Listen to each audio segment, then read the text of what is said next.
Peace, peace, peace. I am Phillip Roundtree, and you are tuned into the August 24th edition of Rhetorically Speaking. Listen, man, before I give any props out to the people, I guess I'll do it anyway. Shouts to the people who are watching on Facebook Live. Props to the people who are watching on YouTube Live. And shouts to those, I don't even have Instagram up. Listen, I took 2 weeks off, and apparently I have no idea what's taking place uh, with my streaming setup. It's like when your phone update automatically, you press it 3 times, like ignore, ignore, ignore, then it updates and it's giving you something completely brand new. So I'm trying to figure out everything that's taking place right now. It's crazy. 2 weeks off and like the world is, well, I ain't gonna say the world is any different, but I know for sure that this streaming setup is completely different. I ain't gonna give you no Umar today. It's I don't think it's time for Umar right now. Um, for those who are wondering, like where I've been the last 2 weeks, I took like a week off from social media completely so I could get my mind right. I felt like I was indulging too much into social media, and you know how it be. You not posting a lot, but you pressing the button like every 3 seconds. You know what I mean? To see what's going on, to see what's popping out here in the streets. And for me, it just got to the point where I just started feeling nauseous, like legit nauseous every time I would get ready to press the button. So I'm just like, you know what? I can't do it anymore.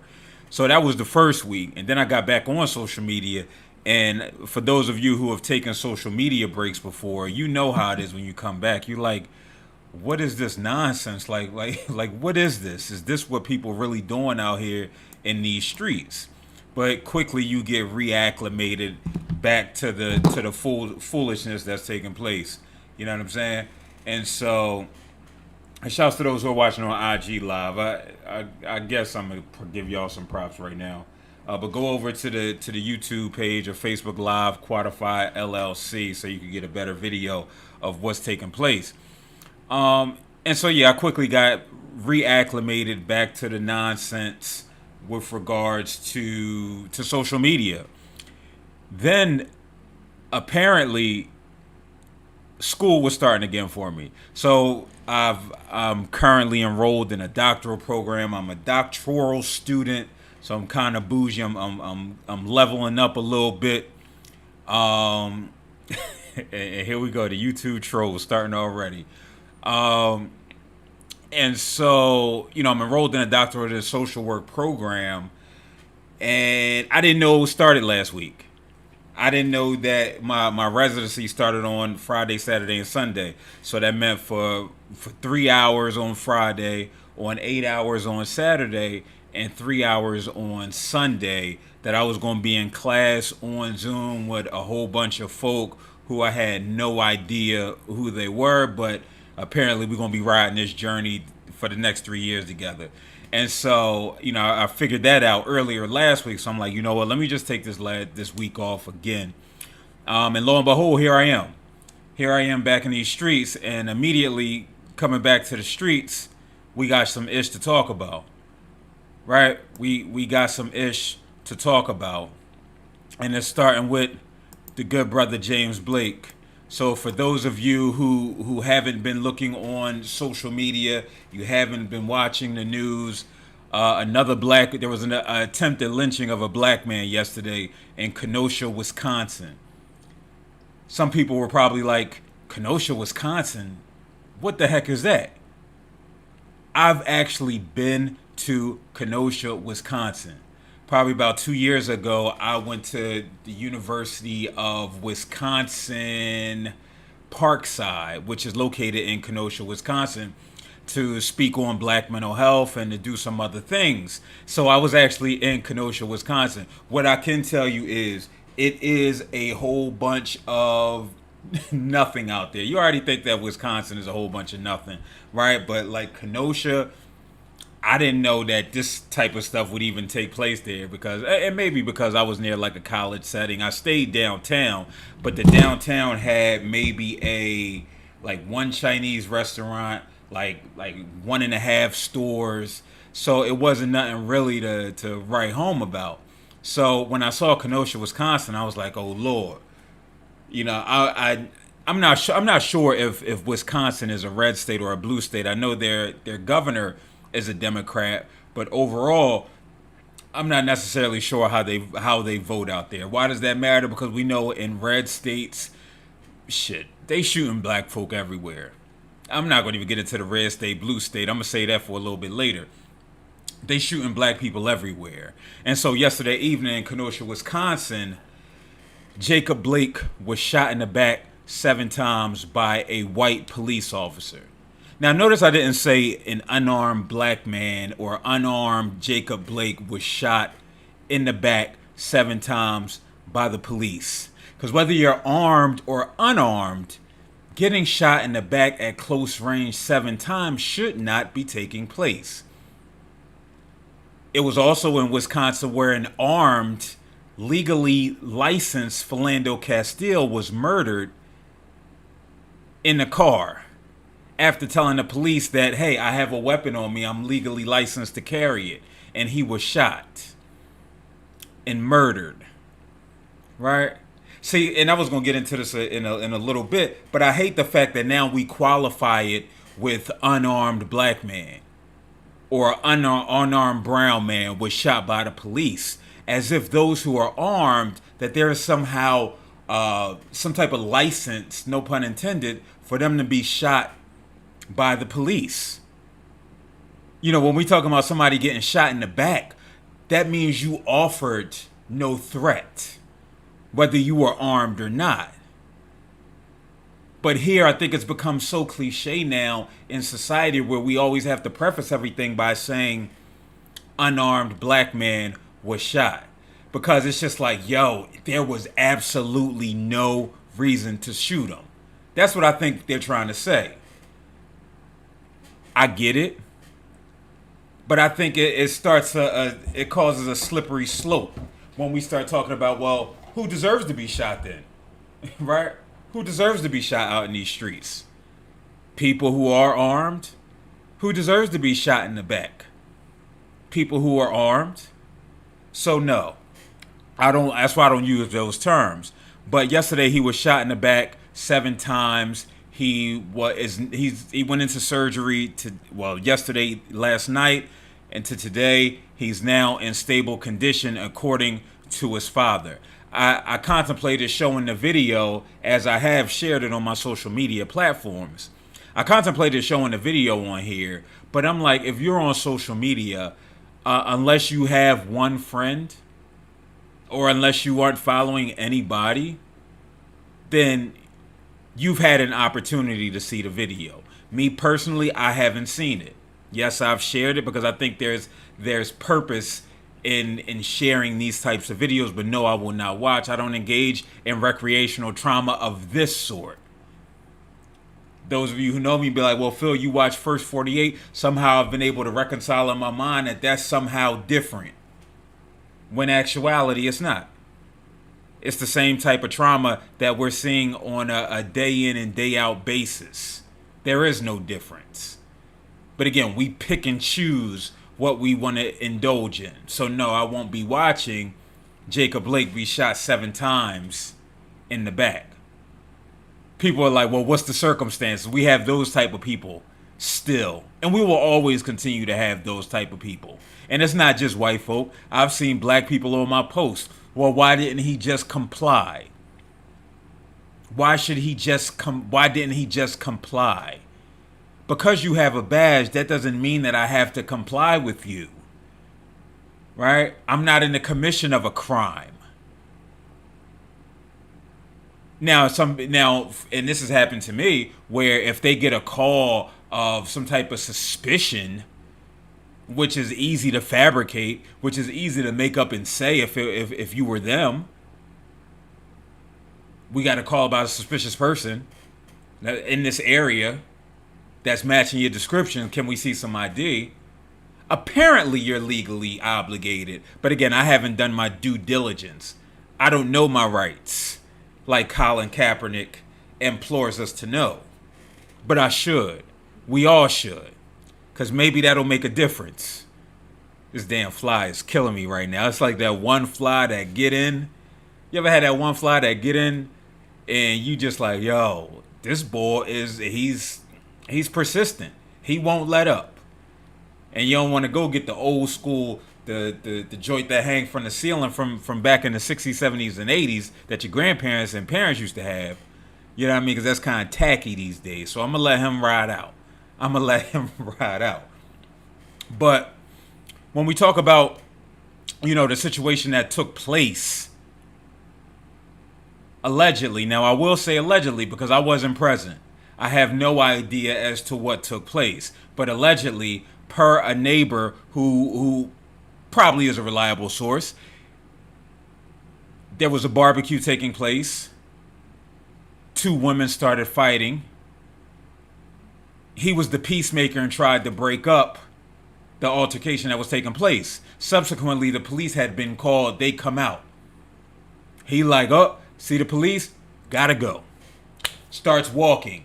Guns were drawn automatically, right? And that's where we come in. We come in with the guns drawn automatically.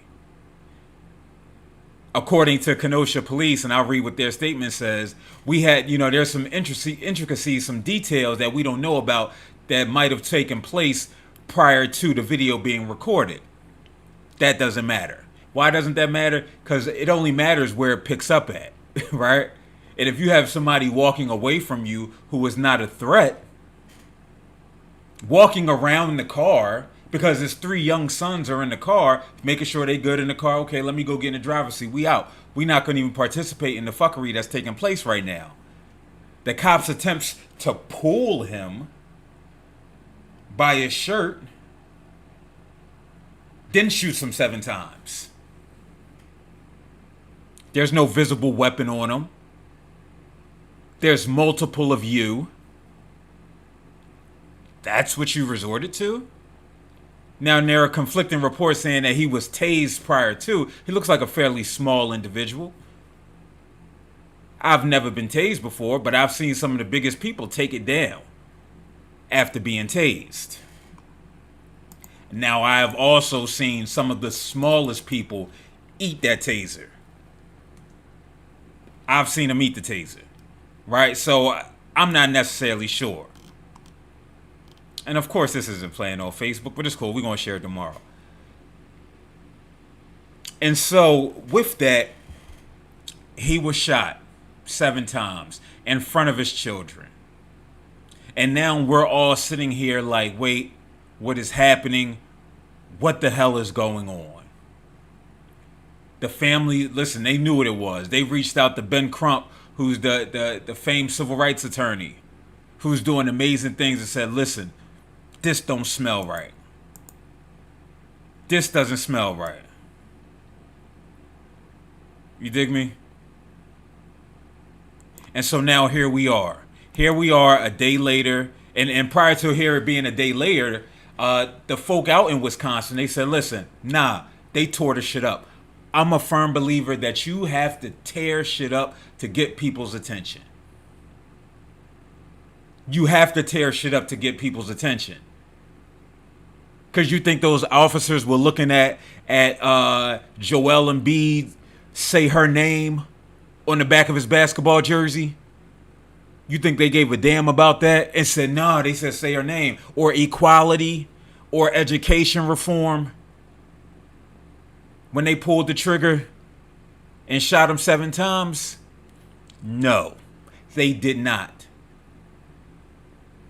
As I'll read the Michael Harriot post, you think they said, oh my gosh, you know what? They done changed the black folk off the pancake box. They changing the names and everything. Don't shoot them.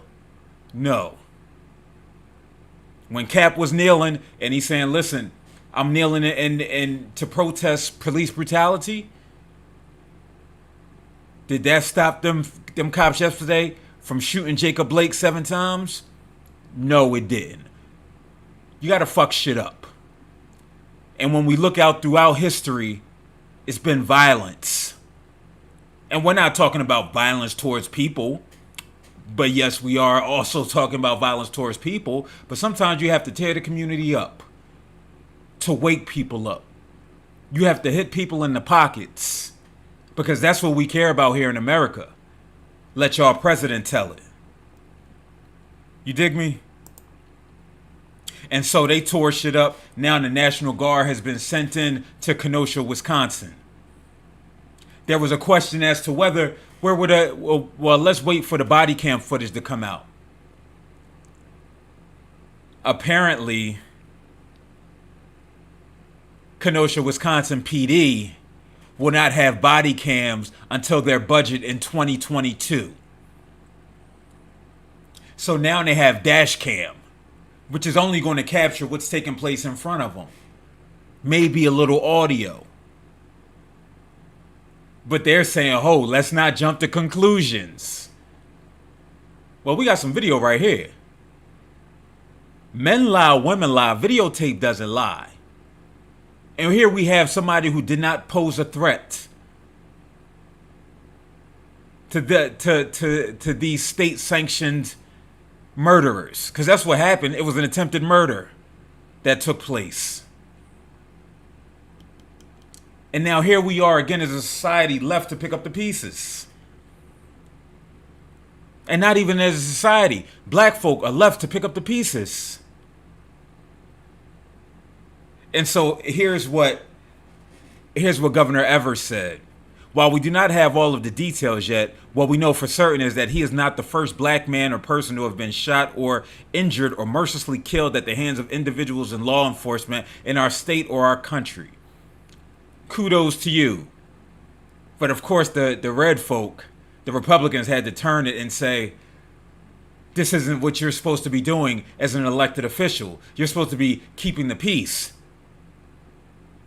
You're not supposed to be speaking out of emotion. I don't necessarily know if this is emotion. We know this is fact. These are state-sanctioned killings. This is attempted murder. He's survived. We don't know what survived looks like. 7 times in the back. There can be some spinal cord injuries. He could be a vegetable. A quadriplegic. Excuse the term vegetable. We know what the effects are going to be on his sons. 3 black boys watching a white man attempt to kill their father. But you want them to grow up and not be angry. You want them to grow up and be trusting of the police. This is primary trauma. This isn't some secondary issue that they seen on the news or that they heard about. This is something that they're experiencing firsthand. But people aren't having those conversations.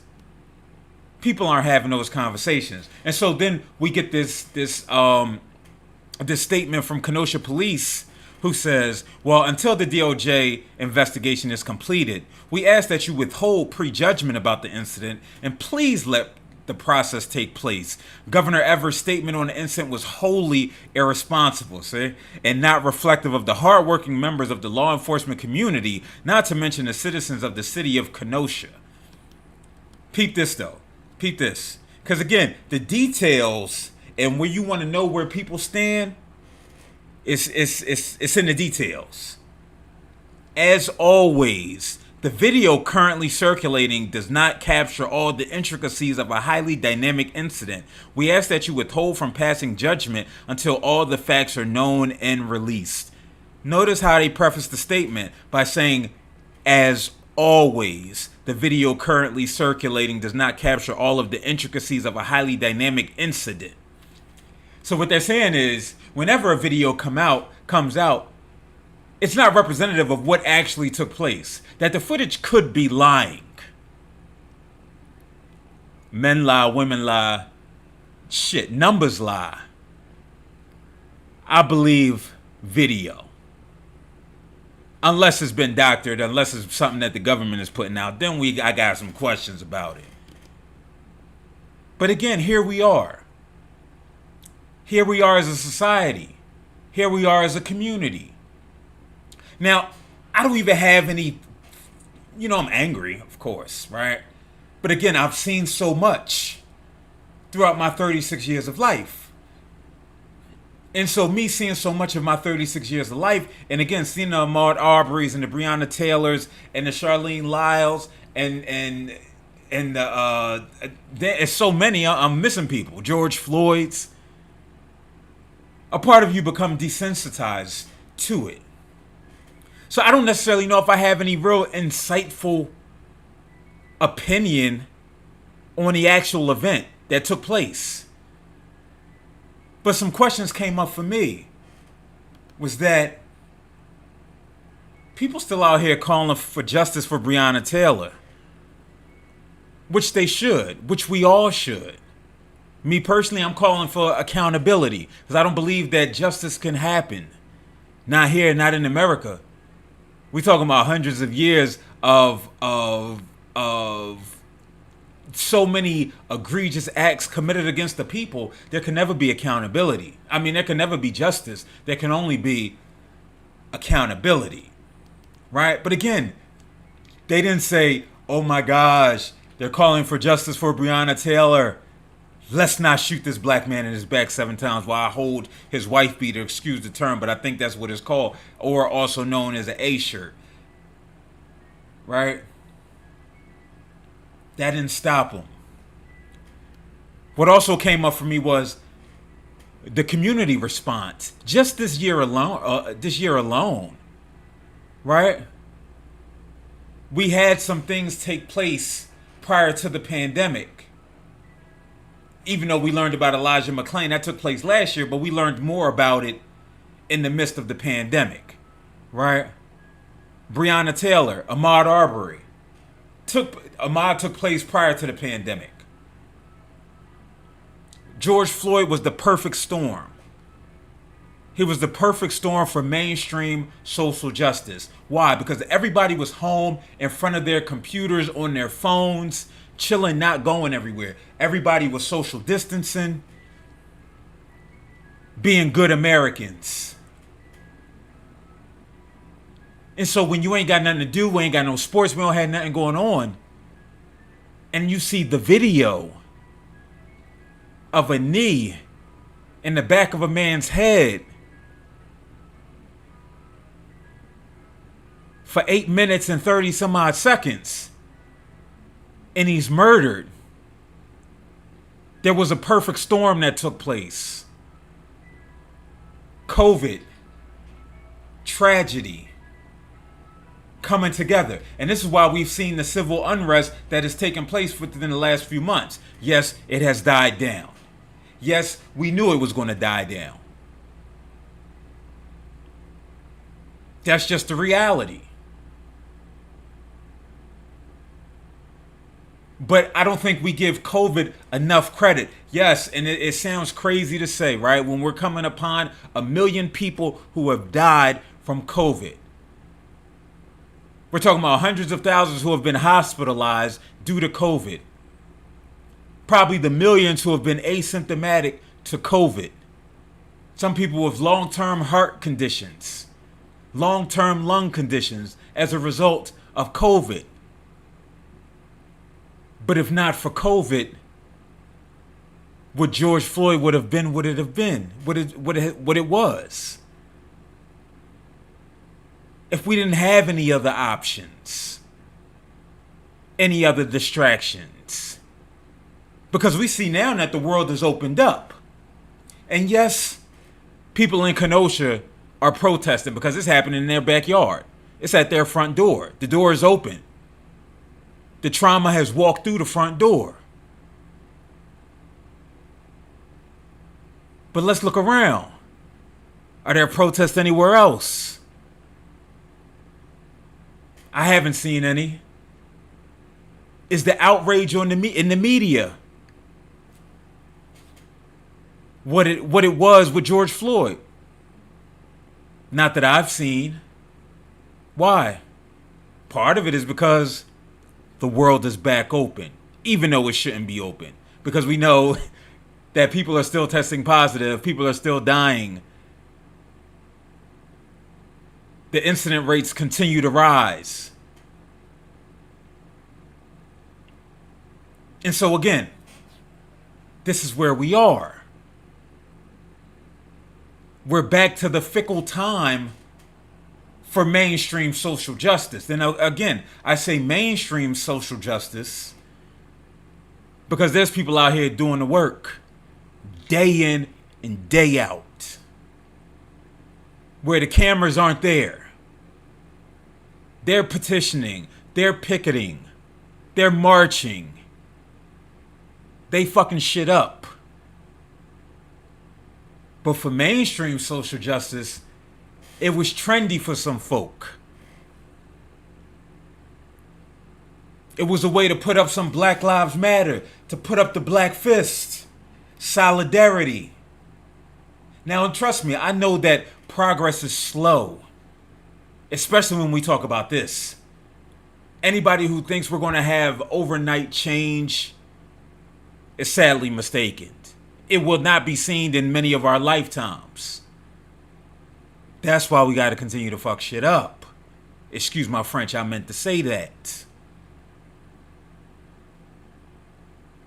But yes, this is an indictment on those who were out there for the photo ops. Had me questioning, how you got time for photo ops when you out here in these streets? But who am I to judge? I wasn't out in the streets. I was doing my individual protest on Rhetorically Speaking, trying to get people to think critically about what's taking place. I'm not here to shame anybody. But sometimes we gotta turn the light on. And we gotta start looking at stuff. We need to start looking at how unified are we? Where is the unity? Or was it just for that moment in time? Because it was a perfect storm. What also came up was, should we be sharing these videos? Again, I shared the video of Jacob Blake being shot in the back. But I won't watch it. Have no desire. I've seen black folk killed on social media before. It doesn't do anything for me. It just adds more trauma. And I don't need to be any more entangled or entanglement. I don't need no more entanglement with trauma than I already have from being black in America. So I'm Gucci on it. But I do think that there is a place for it. And I didn't always feel this way. I used to post, don't post trauma. But I had to think about it. If it wasn't for video of George Floyd, would we have been of marching? Will we have these swift changes taking place? Like changing Aunt Jemima off the box.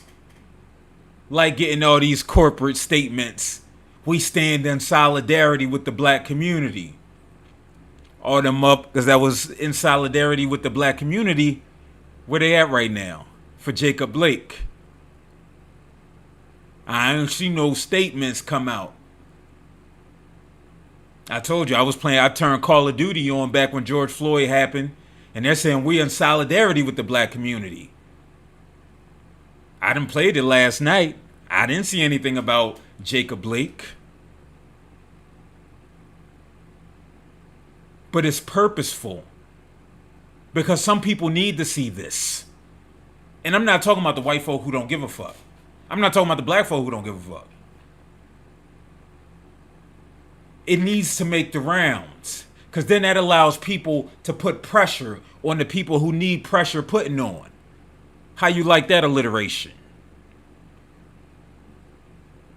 And so, no, it's not for me.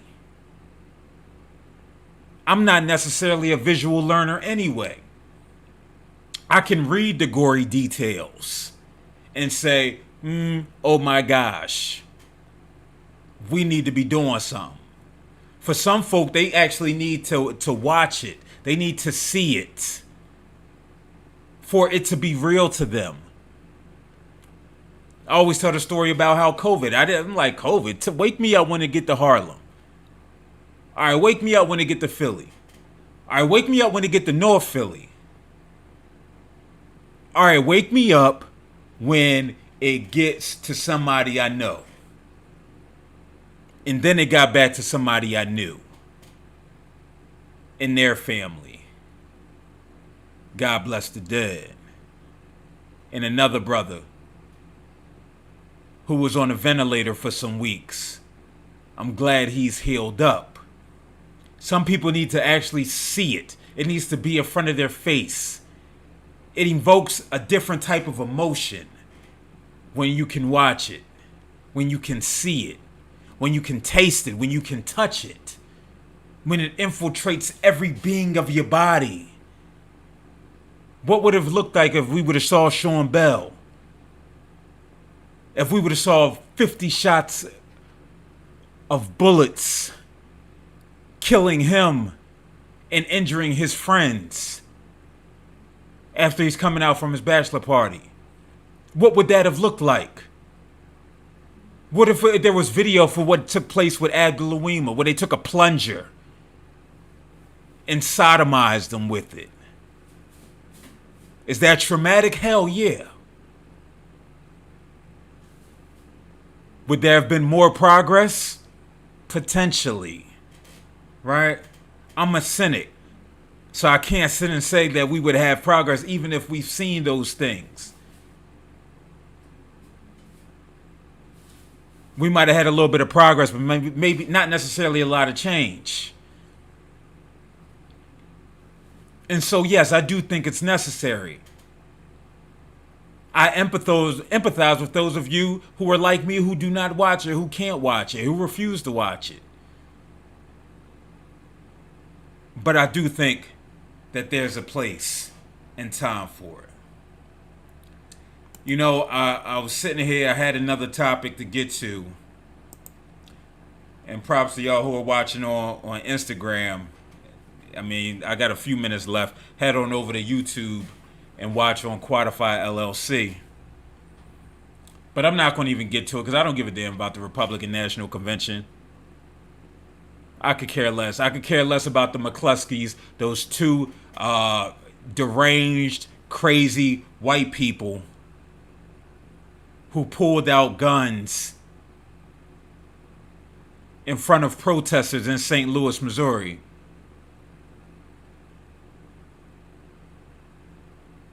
I have no desire to talk about them, actually. Yes, they will be speaking tonight at the Republican National Convention. It shows you what kind of folk these people are. All of them, not just these two.